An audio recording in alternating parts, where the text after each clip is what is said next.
سید عالم نور مجسم شفیع معظم صلی اللہ علیہ وسلم کا ایک روشن فرمان، جبکہ آپ کا ہر فرمان ہی روشن ہے، سیاہ ستہ کے اندر جو کہ سنن نسائی میں اور سنن ابن ماجہ میں موجود ہے۔ ہمارے آقا صلی اللہ علیہ وسلم سے یہ حدیث حضرت طلحہ بن عبید اللہ رضی اللہ تعالی عنہ روایت کرتے ہیں۔ رسول اکرم نور مجسم شفیع معظم صلی اللہ علیہ وسلم کی خدمت میں دو شخص حاضر ہوئے اور انہوں نے اسلام قبول کیا۔ اسلام قبول کرنے کے بعد دونوں، جس طرح کہ ہر صحابی ہی اسلام قبول کرتا تھا تو اس کی ایک نئی زندگی شروع ہو جاتی تھی، حقیقت میں بھی اور اس کے تقاضوں میں بھی، جس طرح کہ ہمارے آقا صلی اللہ علیہ وسلم کا فرمان ہے ان الاسلام یہدم ما کان قبلہ، کہ اسلام جب آتا ہے تو پہلے سارے داغ مٹا دیتا ہے۔ تو رسول پاک صلی اللہ علیہ وسلم کے ہاتھ پہ اسلام قبول کرنا یہ پھر مزید بہت بڑی سعادت ہے کہ اسلام قبول کرنے کے بعد جب صرف ایک لمحہ گزر جائے تو اس شخص کو اتنا اونچا مرتبہ مل چکا ہوتا تھا کہ بعد والے ولیوں کے ولی بھی اپنی پوری زندگی میں اس لمحے تک نہیں پہنچ سکتے۔ پھر اس کے بعد ان کی پوری زندگی، اس کے کارنامے، اعمال صالحہ، وہ سب کچھ تو اس کے علاوہ۔ تو یہ دونوں نفوس قدسیہ اسلام کے تمام شعبہ جات میں بھرپور جد و جہد کے حامل تھے، لیکن دونوں میں سے ایک جو ہے وہ دوسرے صحابی سے فاسٹ تھے نیکی کے اندر۔ اسی دوران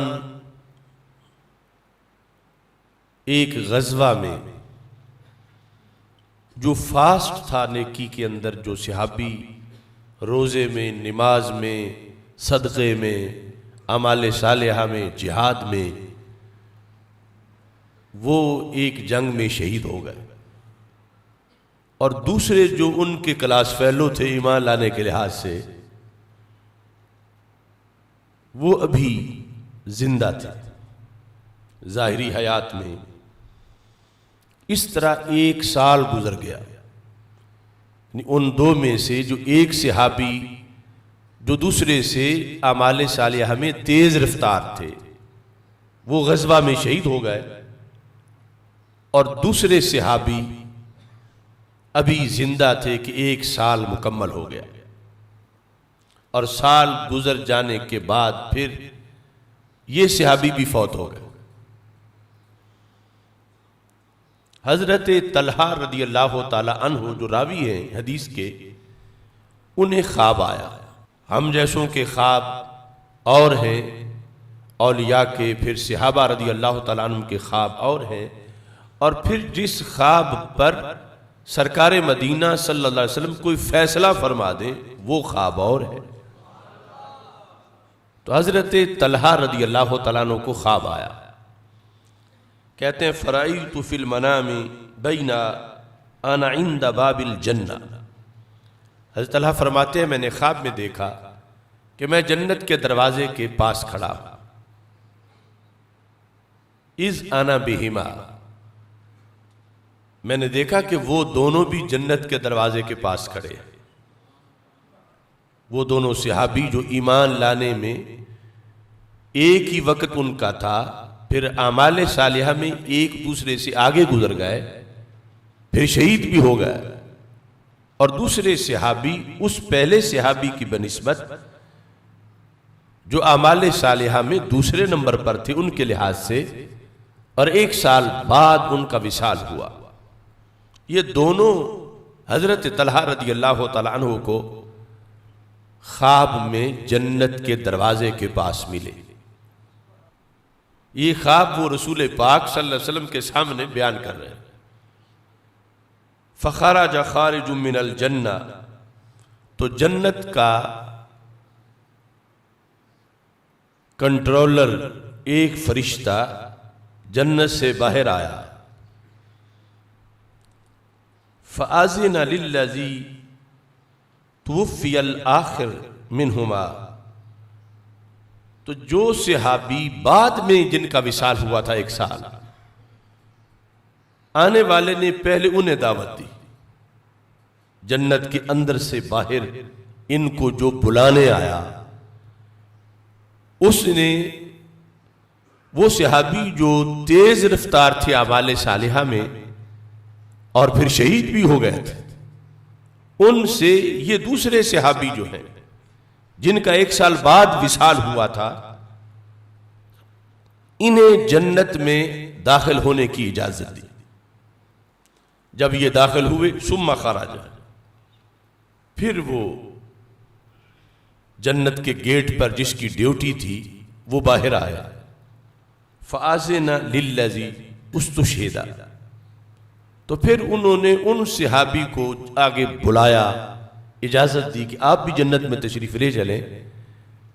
جو کہ پہلے صحابی سے 1 سال پہلے غزوہ میں شہید ہوئے تھے اور اعمال صالحہ میں بڑے تیز رفتار تھے۔ انہیں دوسرے نمبر پر جنت میں داخل ہونے کی اجازت دی۔ حضرت طلحہ رضی اللہ تعالیٰ عنہ کہتے ہیں ثم راجع الیہ، پھر وہ جنت کا گیٹ کیپر میری طرف آیا۔ فقال ارجع، کہا آپ ابھی واپس چلے جائیں۔ فإنک لم یأن لک بعد، آپ کے داخل ہونے کا بھی وقت نہیں آیا۔ حضرت طلحہ چونکہ ابھی ظاہری حیات میں زندہ تھے، آپ کا وصال نہیں ہوا تھا، تو اس کی طرف اشارہ تھا کہ یہ دونوں تو دنیا سے آ گئے، ان کو ہم نے جنت میں داخل کر لیا ہے، تو ارجع، آپ واپس چلے جائیں، ابھی جنت کے دروازے سے پیچھے واپس چلے جائیں۔ فَإِنَّكَ لَمْ يَأْنِ لَكَ بَعْدُ، آپ کا ابھی وقت نہیں ہوا۔ فَأَصْبَحَ طَلْحَةُ، صبح ہوئی، حضرت طلحہ رضی اللہ تعالی عنہ یحدث بہ الناس، آپ لوگوں کو یہ خواب بیان کر رہے تھے کہ میں رات جنت کے دروازے پر گیا ہوں اور اس طرح میں نے دیکھا ہے، اپنے فلاں فلاں بھائی جو صحابی ہیں ہمارے وہ کھڑے تھے، اور جنہیں ہم مقدم سمجھتے تھے ان کی باری جنت میں داخل ہونے میں بعد میں آئی ہے، اور جنہیں ہم مؤخر سمجھتے تھے، اگرچہ وہ مؤخر بھی غیر صحابہ کے لحاظ سے کروڑہا درجے بلند ہے، لیکن یہ کہ میں نے انہیں دیکھا، انہیں پہلے جنت میں جانے کی دعوت دی گئی۔ اس خواب کا اتنا چرچا ہوا صحابہ کرام رضی اللہ تعالیٰ عنہم کے درمیان کہ چلتے چلتے یہ بات رسول پاک صلی اللہ علیہ وسلم تک پہنچ گئی کہ حضرت طلحہ رضی اللہ تعالیٰ عنہ کو یہ خواب آیا ہے، اور سب کو اس پر تعجب تھا کہ وہ جو شہید ہوئے ان سے یہ بعد والا آگے کیسے نکل گیا۔ وہ دنیا میں اعمال صالحہ میں بھی بڑے تیز رفتار تھے، پھر شہادت بھی پائی، اور یہ یقیناً سچے صحابی تھے، مگر ان کے ہم پلہ عمل میں نہیں سمجھے جاتے تھے، اور پھر شہید بھی نہیں ہوئے اور بعد میں ان کا وصال ہوا، تو انہیں کس بیس پہ جنت میں پہلے بلایا گیا؟ دونوں ہی جنتی تو تھے، مگر یہ بات تھی کہ ایک کو پہلے کیوں بلایا گیا، جبکہ سمجھا جا رہا تھا کہ جو دوسرے ہیں وہ اولیت کے مستحق ہیں۔ تو رسول اکرم صلی اللہ علیہ وسلم نے اس خواب کو برحق قرار دیتے ہوئے لوگوں کا جو سوال تھا اس کا جواب دیا۔ جب رسول پاک صلی اللہ علیہ وسلم نے اس پر فیصلہ صادر کر دیا تو اب یہ خواب نہ رہا، بلکہ فرمان رسول صلی اللہ علیہ وسلم کا ایک حصہ بن گیا۔ اگر یہ محض خواب خیال ہوتا تو سرکار فرماتے کیوں اس میں پڑے ہوئے خواب ہے، اس کی کیا حیثیت، تم صحابہ کیوں اس پہ تعجب کر رہے ہو، اور اس کی وجہ سے تم ایک شرعی بحث میں پڑے ہوئے ہو کہ جو ہم جس نے مقدم سمجھتے تھے وہ مؤخر کیوں ہو گئے، اور جنہیں مؤخر سمجھتے تھے وہ مقدم کیوں ہو گئے، یہ تو محض خواب خیال ہے۔ سرکار نے یہ نہیں فرمایا، رسول پاک صلی اللہ علیہ وسلم نے اس کی تصدیق کی کہ واقعی جنت کے دروازے کے پاس ایسا ہوا ہے، اور اس کا سبب میں اے صحابہ تجھے بتاتا ہوں۔ تو نبی اکرم نور مجسم شفیع معظم صلی اللہ علیہ وسلم نے فرمایا من ای ذالک تعجبون، صحابہ کیوں تم تعجب کرتے ہو کہ وہ صحابی جو 1 سال بعد جن کا وصال ہوا اور شہید بھی نہیں ہوئے، انہیں پہلے جنت میں بلایا جا رہا، کیوں تم اس پہ تعجب کرتے ہو؟ اب یہ وہ وقت تھا کہ جب سرکار پردہ اٹھاتے تھے تو سب کو پتہ چلتا تھا، تازہ علم اس کا ظہور ہوتا تھا، دنیا میں جنت کو دیکھ کر سرکار فیصلے فرماتے تھے۔ جب سرکار نے فرما دیا پھر تو امت میں یہ سینہ بسینہ اور نسل در نسل حدیث چلی، اور آج اسی کی برکت سے رضا مجتبیٰ میں آپ کے سامنے میں بھی بیان کر رہا ہوں کہ صحاح ستہ میں آئی۔ یعنی ہمیں تو یہ علم مل گیا، لیکن یہ جب پہلے دن اس کا ظہور ہو رہا تھا صحابہ کو بڑا تعجب تھا۔ سرکار فرما رہے تھے میرے صحابہ کس بات پہ تم تعجب کرتے ہو؟ اب یہ جو پس منظر ہے اسے صرف مسلک اہل سنت کے مطابق ہی سمجھا جا سکتا ہے، یعنی علم رسول صلی اللہ علیہ وسلم جو ناپتے ہیں، تولتے ہیں اور بولتے ہیں، کبھی یہ کہ کل کی خبر نہیں، کبھی یہ کہ دیوار کے پیچھے کی خبر نہیں، معاذ اللہ، ان کے لحاظ سے اس کی مٹھاس کو محسوس نہیں کیا جا سکتا، اور اہل سنت کے لحاظ سے اس کی حلاوت اور مٹھاس کو محسوس کیا جا سکتا ہے۔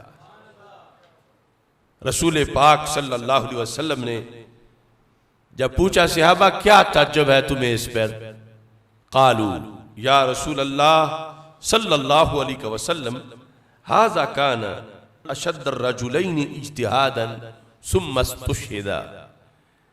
یہ جو دوسرے نمبر پہ جنت میں داخل ہوئے، عبادت میں، ریاضت میں، دین کی سربلندی میں ان کی جد و جہد بڑے اعلیٰ درجے کی تھی، بہت زیادہ تھی، اور پھر ثم استشہدا، شہید بھی ہوئے۔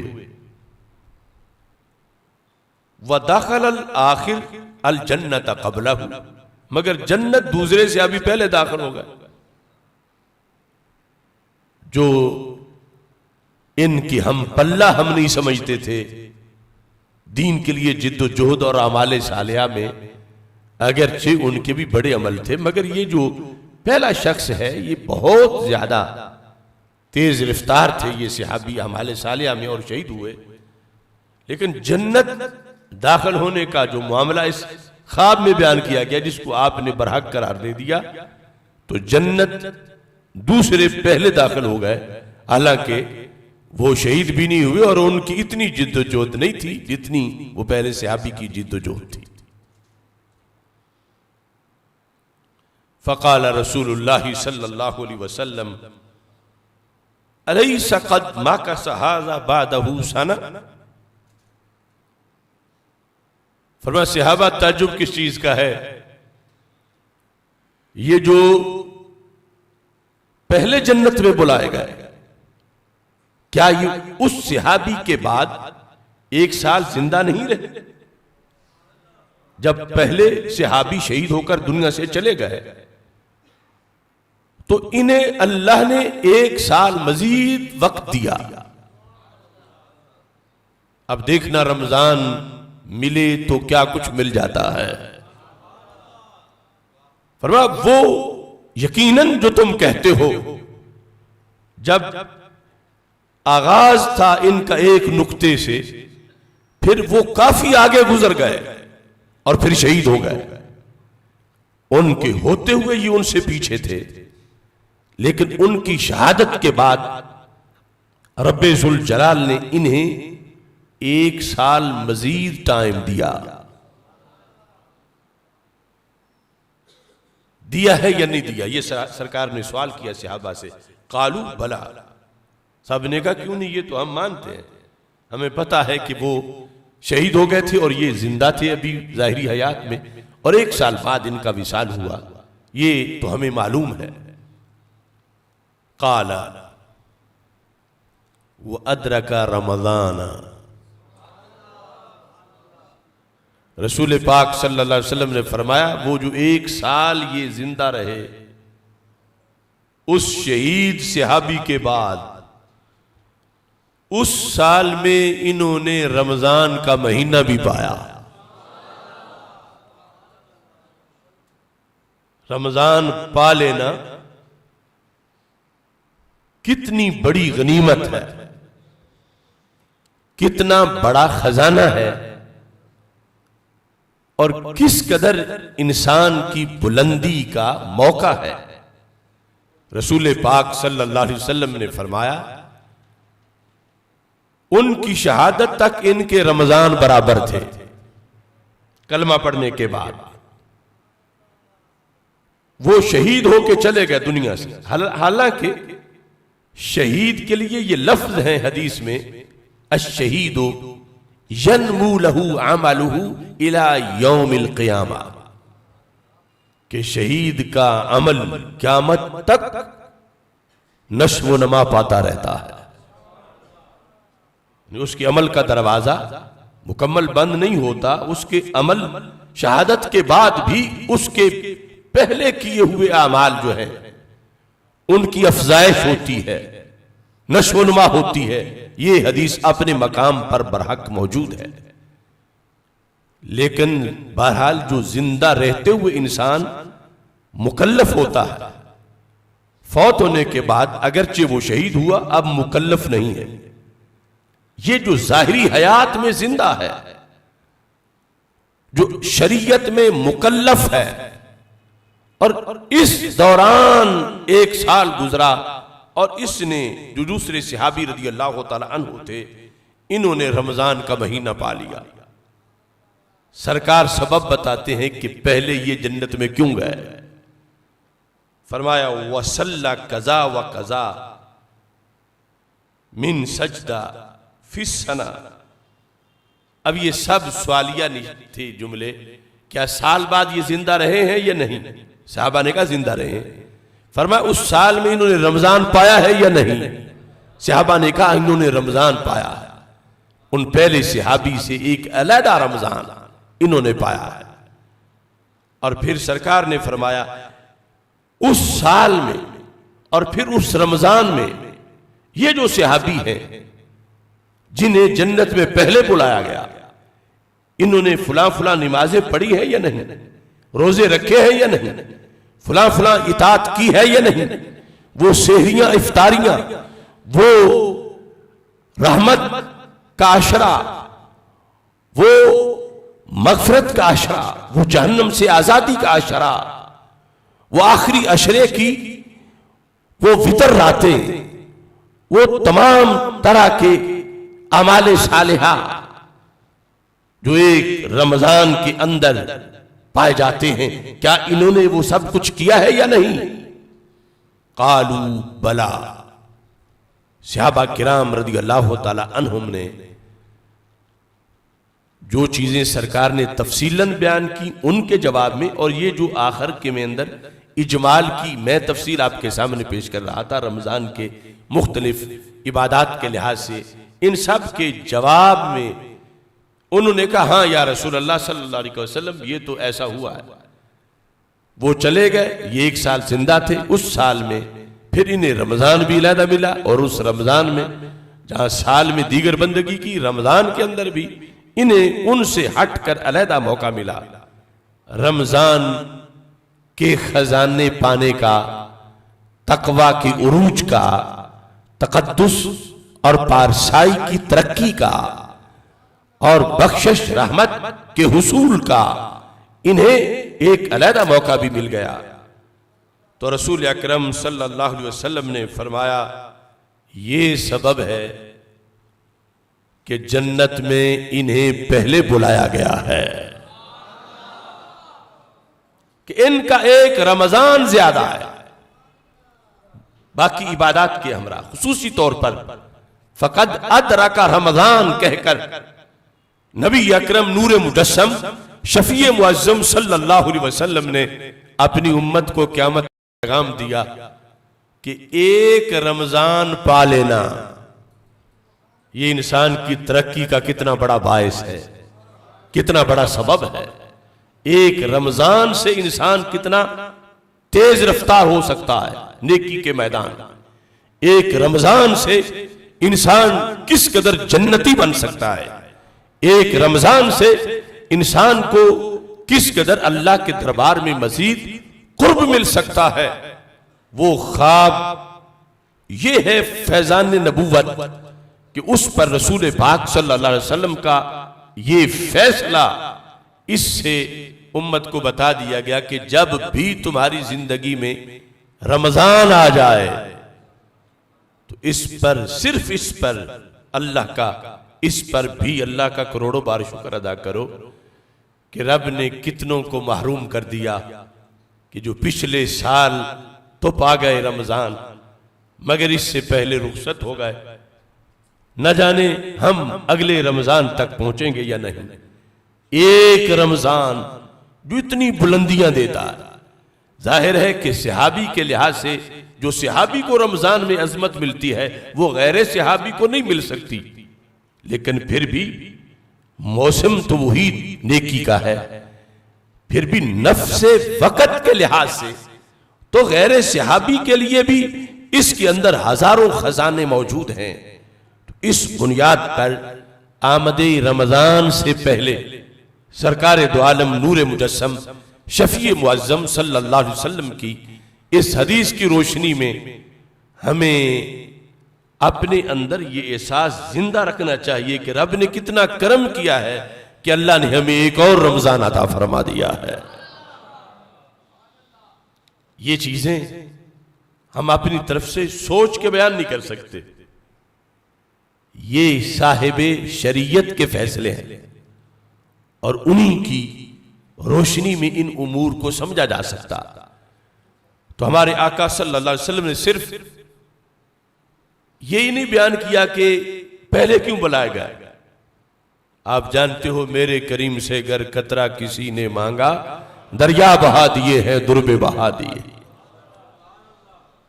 آپ نے وہ صحابی جن کا وصال بعد میں ہوا اور جو ایک مزید رمضان پا کے دنیا سے گئے، ان کے بارے میں جو اگلا جملہ بولا، اس جملے کے معنی اتنے لذیذ ہیں کہ لذت کبھی بھی ختم نہ ہو۔ سرکار فرمانے لگے تم صرف اس تعجب میں پڑے ہو کہ یہ جو دوسرے صحابی ہیں انہیں پہلے کیوں بلایا گیا؟ فرمایا سنو، فما بینہما ابعد مما بین السماء والارض، فرمایا ان دونوں کے مرتبے میں جو فرق ثابت ہوا ہے، یعنی دنیا میں یقیناً وہ پہلے تھے، تیز رفتار تھے، مجاہد، پھر شہید ہوئے، لیکن یہ بعد والے جب ایک اور رمضان پا کے گئے اب صورتحال کیا ثابت ہوئی؟ یہ بھی علوم مصطفیٰ صلی اللہ علیہ وسلم کو سلام کر کے ہی سنا جا سکتا ہے۔ دوسرا ٹولہ تو کہتا سرکار کو اپنا پتہ نہیں معاذاللہ میرے ساتھ کیا ہوگا، اور سرکار دنیا میں اپنے دو غلاموں کی آخرت کا جو فیصلہ سنا رہے ہیں۔ فرمائے فما بینہما، ان دونوں کے درمیان جو ڈیفرنس ہے، مثلا ایک کا جنت میں بڑا اونچا مرتبہ ہے کہ غیر صحابی وہاں جھانک بھی نہیں سکتے، مگر یہ جو پہلے بلائے گئے، یہ جو بعد میں فوت ہوئے، یہ جنہیں ایک رمضان مزید ملا، ان کا اس پہلے صحابی سے جنت میں مقام اتنا بلند ہے جتنا زمین سے آسمان بلند ہے۔ فما بینہما ابعد مما بین السماء والارض، زمین و آسمان میں جتنا فرق ہے اتنا ان دو صحابہ کے درجے میں فرق ہے۔ تو یہ عقائد کا مسئلہ بھی ثابت ہوا کہ نفس صحابیت میں سب برابر ہے، مگر آگے پھر درجات ہیں۔ اب یہ درجہ دوسرے صحابی کو جو بعد میں جن کا وصال ہوا، ایک رمضان ملنے کی بنیاد پر اتنا آگے گزر گئے، جو پہلے ہیں ہمارے حواس کے لحاظ سے ہم تو اس درجے کی پیمائش نہیں کر سکتے، نہ لفظوں میں بیان کر سکتے ہیں جو ان صحابی کو ملا جو شہید ہوئے مگر جنت میں بعد میں بلائے گئے۔ مگر یہ جو ہے ان کا ان کے درجے سے مزید اونچا درجہ اتنا ہے جتنا زمین سے آسمان اونچا ہے، یعنی وہ حدیث میں 500 سال کی مسافت ہے، تو 500 سال کی مسافت کا فرق پڑ گیا، کیوں؟ ان کا ایک رمضان زیادہ ہے۔